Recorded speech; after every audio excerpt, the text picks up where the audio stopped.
Hey there guys, and welcome back. On this week's show, it's part 2 of our Intarsia project.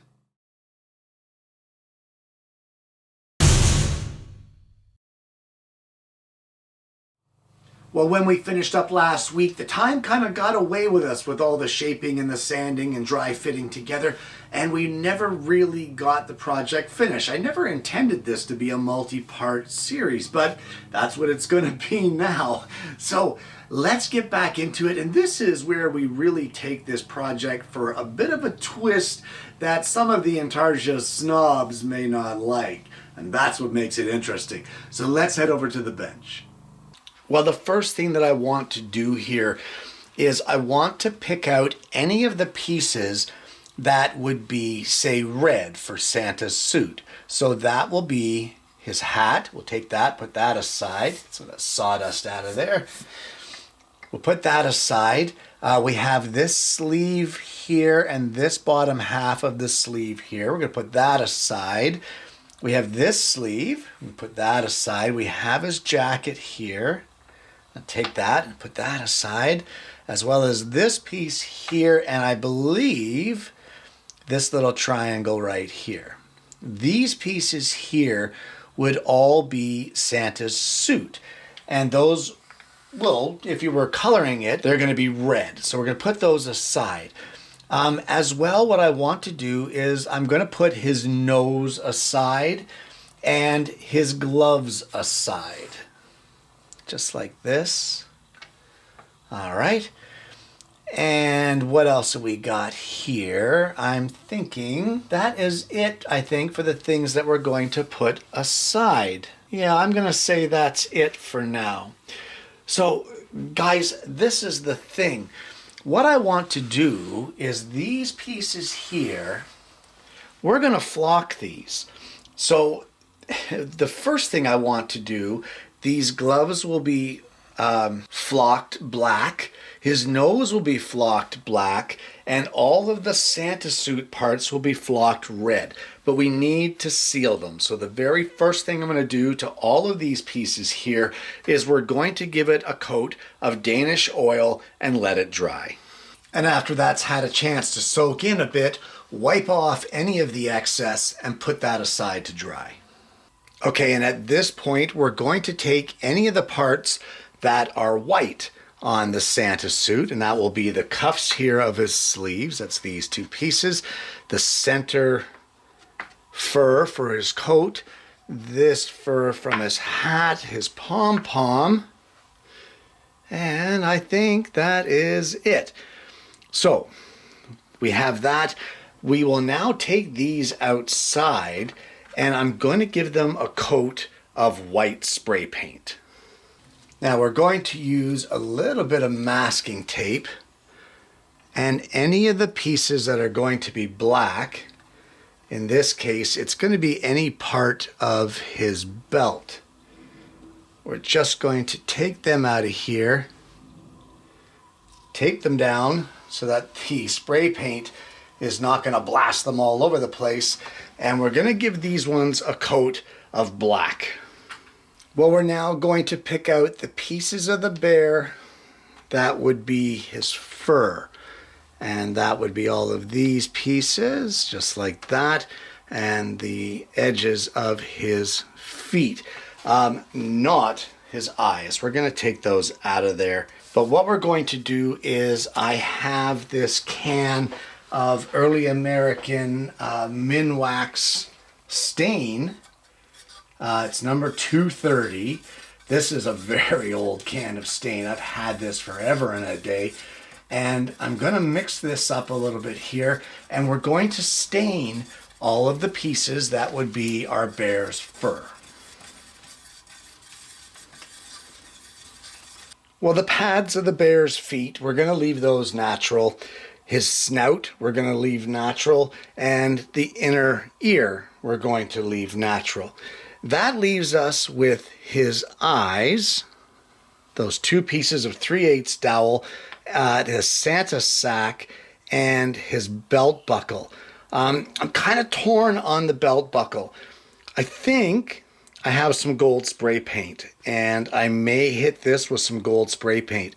His sack, however, normally it's red, but I really don't want so much red on this project. I'm going to have to look at the whole overall thing and see if this red is going to clash too much. If it doesn't, I'm going to do this red.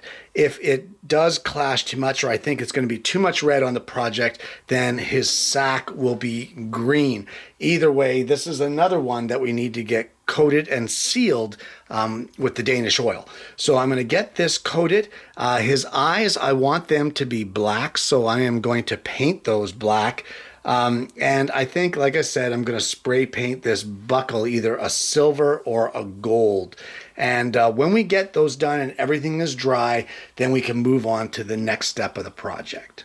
Okay, so it's the next day. This stuff here, the stained pieces are dry. We can put those aside, and we're going to turn our attention to our flocked pieces. Now I've decided that I am going to do the Santa sack red. Looking at the pattern, I don't think it'll be too much. I think it'll fit in the whole scheme of things. But what I'm going to do is I'm going to apply the black adhesive to the gloves and to the bear's nose, and we're going to flock those pieces black. All of the other pieces, I'm going to apply the adhesive and we're going to flock them red. The one thing I will point out is that these smaller pieces, like this one right here, you may want to use either a little bit of double-sided tape or some masking tape folded over on itself to hold it down, because the pressure of the flocking gun could blow those pieces over, and then you've got another entire mess. Another thing I'd like to point out, guys, is please, please, please, if you are flocking, get a dust mask on. The fine fibers that fly around from flocking in the shop are unbelievable. And I can tell you firsthand that they get into your nasal passages, which means they're getting into your lungs. I always wear a dust mask now when flocking, and you really need to get that on. So get those pieces flocked up, and then you got to put them aside for a day and let them dry up. Now guys, don't be afraid to coat the living crap out of this stuff with the suede text or the flocking material. You cannot overdo it, so just lay it on and lay it on thick. I just want to point out though that you'll see here that I've done the edges around this Santa sack, but not the edges at the top, not the edges here, but yet the edges of the hat are done. You want to keep in mind which pieces are going to be exposed on the outer edges of your Intarsia piece when you're doing this sort of thing. You don't want to just do the top surface of, say, the Santa sack and have all of this outside edge be exposed bare wood. But as well, you don't want to flock the inside edge where you're going to want to place adhesive, because that's going to hinder the adhesive from sticking. So, I mean, like when you glue the whole piece together. So pay attention to what edges are exposed. And with this done now, we're just going to put this aside along with the black pieces and let them completely cure. But we can do the backboard while we're waiting. Well, I photocopied our pattern at the 132% that it says to do the original cuttings.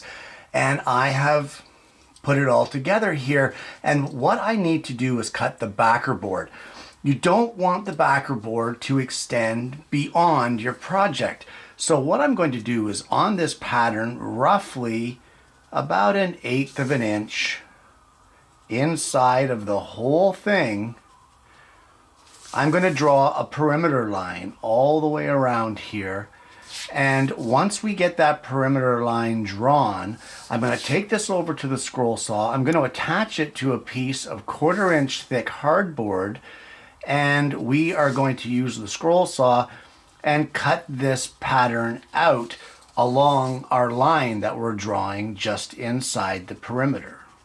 And that would be our backboard done. Now guys, all of these pieces that we have stained or left bare, no pun intended, we are going to actually glue these together because this is the face. So we are going to take it, I've taken the eyes that we spray painted and pressure fit them, or just friction fit them in place. They'll be fine like that. And we are going to assemble this bear's face.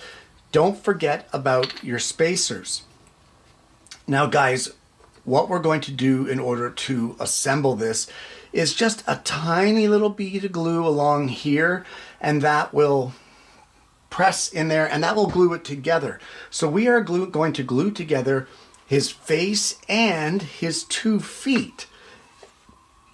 And once we get those glued together, we're going to let them sit, we're going to let them dry, and at that point we're going to give these pieces, and only these pieces, several coats of a satin finish varnish. We're going to spray that on with HVLP spraying system. I'm going to get that done, and at that point, waiting for this to dry, waiting for the varnish to dry, waiting for our flocking to dry, we are at a standstill. But once that is all dry, we can come back and then we can do the final assembly on our backboard. Well, with all of our pieces dry, we now want to do a dry fit. Guys, if there's anything at all that you don't like about your project at this point, this is really your only chance to fix it, because once we glue it together, we are done.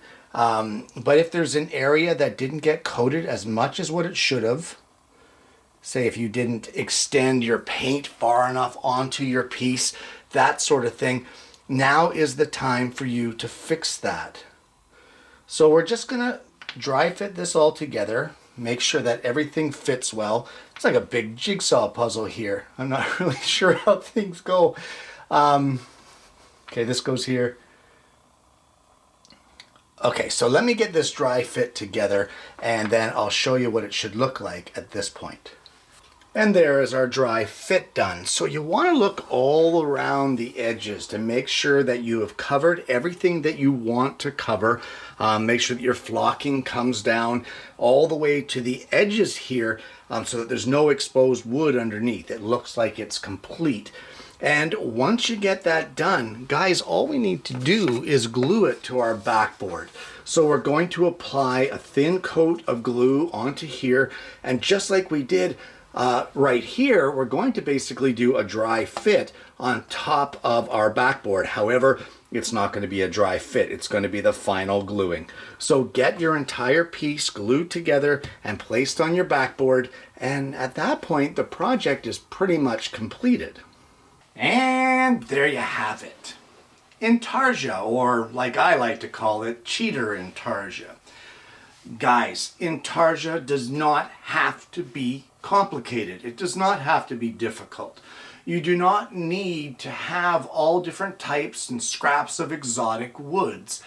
There is absolutely nothing wrong with using some mixed media to get in there and get some results that you want. Case in point is with this piece that we've made here or finished off today on the show. We have high gloss spray paint, we have stain, we have satin varnish, we have flat black spray paint, we have white spray paint, we have red flocking, we have black flocking.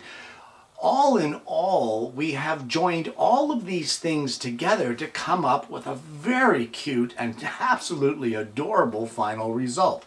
And there was not a single bit of hardwood or exotics or anything else used. This was made 100% out of big box store pine. Now, what if you didn't want to flock? What if you still wanted the wood grain? We went through all the trouble to align the wood grain, and then I covered it up with flocking. That was nothing more than to show you the procedure of following the arrows and following the grain on this piece. But if you did not want to use the flocking or paint or anything like that, there's absolutely nothing wrong with staining it, and you would still end up with an amazing result. And with the grain following along with the pattern, it would really give it that extra dimension, that extra something that makes it look great. Now guys, if you did do it that way and you wanted to stain it, then you could put varnish on the entire piece. As it turns out, I only varnished the things that were left natural and the things that were stained because, of course, flocking and paint doesn't really take too well to a water-based varnish. But either way, there is absolutely nothing wrong with this. While it's not traditional, the methods are somewhat the same. It is, as I've said before, this is a stepping stone to the real McCoy, where if you really want to get finicky and get in there and get going on it, this here will tell you whether you like it or not. If you absolutely hate all the shaping and hate all the sanding of this project, then maybe Intarsia is not for you. But if you like the way this project looks and you'd like to make one of these for Christmas, then you know what, guys? Give it a try. What have you got to lose? Guys, I want to thank you so much for tuning in this week. This one has been a lot of fun. I never expected this to be a two-part series, but just like always on the show, we are never in a hurry to get a project done. It takes what it takes. Guys, I'm going to post the link below to where I got this pattern. And if you are interested in making it, they have a lot of free Intarsia patterns on the website. I was quite impressed with it. I'll put a link below to that website. Check it out. Give them a hit on their website metrics, and pick yourself up a really great pattern at the same time. If you haven't already, please consider liking and subscribing to the channel. You click the bell and then you're not going to miss the notifications of future episodes of the program.